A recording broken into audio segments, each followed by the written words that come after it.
Halo teman-teman, kembali dengan saya Januari Sihotang.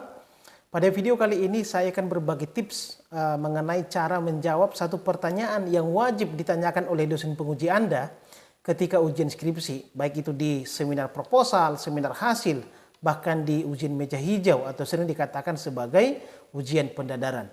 Nah, pertanyaan itu adalah mengapa Anda memilih metode penelitian ini? Memang sepintas pertanyaan ini sangat sederhana. Tetapi kalau Anda salah menjawabnya, maka itu akan berimplikasi besar terhadap skripsi Anda. Bahkan bisa skripsi Anda itu ganti judul atau hal-hal lain yang membuat Anda menjadi bekerja lebih ekstra demi penyelesaian skripsi itu. Sebelum kita lanjut dengan jawaban terhadap pertanyaan itu, saya akan menjelaskan sedikit atau secara sederhana mengenai metode penelitian. Metode itu adalah cara. Berarti kalau metode penelitian yaitu cara Anda untuk menyelesaikan skripsi itu. Cara Anda supaya rumusan masalah itu bisa terjawab dengan baik. Tentu cara ini berbagai macam ya tergantung dari perspektif daripada penulisnya.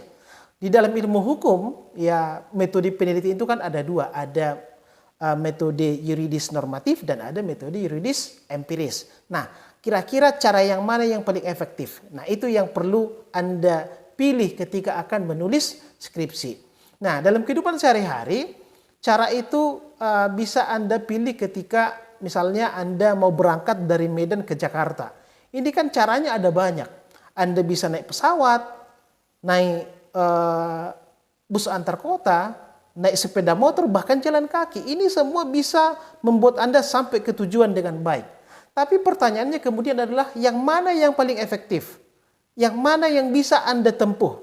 Kalau misalnya Anda mau naik pesawat bisa, tapi mungkin biayanya lebih besar. Kalau Anda mau naik bus kota, ya bisa juga. Bahkan jalan kaki itu bisa juga sampai ke sana, tapi mungkin waktu Anda akan lama di perjalanan, terkait dengan keamanan dan juga biaya yang sangat besar. Makanya dipilih yang paling efektif. Nah, hal demikian juga di dalam metode penelitian skripsi. Nah, kembali ke pertanyaan yang tadi, mengapa Anda memilih metode penelitian itu? Nah, untuk menjawab ini ada 3 tips yang bisa saya berikan kepada Anda. Yang pertama adalah katakan bahwa metode yang Anda pilih adalah metode yang terbaik. Tetapi jawaban Anda jangan berhenti sampai di situ.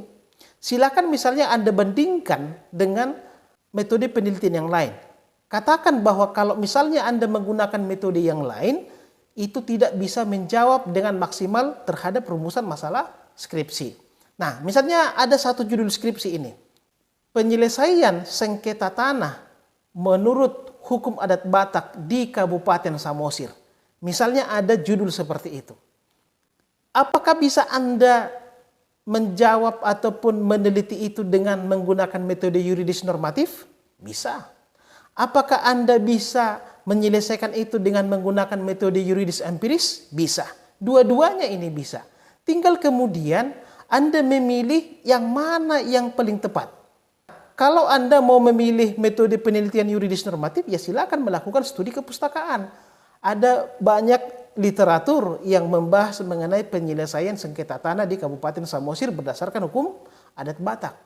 Tetapi kalau misalnya Anda mau lebih memahaminya dengan baik, Anda bisa terjun ke lapangan, mewawancarai para tokoh adat, mewawancarai orang-orang yang pernah bersengketa tanah dan diselesaikan dengan hukum adat Batak dan segala macam.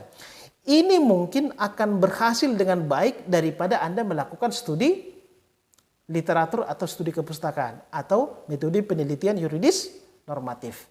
Nah, ini salah satu contoh yang baik ketika misalnya Anda bisa membandingkan yang dua itu dan mengatakan bahwa metode yang Anda pilih adalah yang terbaik, itu sudah setengah dari jawaban yang paling tepat dan bisa memuaskan dosen penguji. Itu cara yang pertama dengan membandingkannya. Kemudian yang kedua, jelaskan bahwa dengan metode yang Anda pilih tersebut, Anda lebih mudah mendapatkan datanya. Jadi selain tadi hasilnya lebih maksimal, datanya juga bisa lebih mudah Anda dapatkan. Nah, misalnya seperti judul yang tadi, ya penyelesaian sengketa tanah menurut hukum adat Batak di Kabupaten Samosir, misalnya Anda adalah orang Samosir atau mahasiswa yang berasal dari Samosir, katakan bahwa itu lokasi penelitiannya ada di daerah asal saya sudah mengalaminya sejak lama dan sangat mudah mendapatkan data ketika melakukan penelitian empiris di Kabupaten Samosir. Itu adalah alasan yang sangat logis yang membuat dosen penguji Anda itu menjadi lebih maklum dengan pilihan Anda itu. Oke? Nah, kemudian yang ketiga, Anda bisa juga menjawab dengan cara merujuk ke penelitian sebelumnya. Misalnya judul yang tadi itu sudah diteliti orang dengan menggunakan metode yuridis normatif. Maka untuk mencari jawaban yang lebih spesifik, yang lebih terjamin kebenarannya, Anda bisa langsung terjun ke lapangan dengan metode empiris. Itu dia ya. Jadi ada 3 teman-teman. Yang pertama Anda membandingkan dengan metode penelitian yang lain dan mengatakan bahwa metode yang Anda pilihlah yang terbaik. Kemudian yang kedua, katakan bahwa alasan Anda memilih metode tersebut karena Anda lebih mudah mendapatkan data-datanya. Dan yang ketiga adalah merujuk ke penelitian sebelumnya yang menggunakan metode yang berbeda. Dan harapan Anda dengan metode yang berbeda, Anda mendapatkan jawaban yang lebih maksimal atau komprehensif.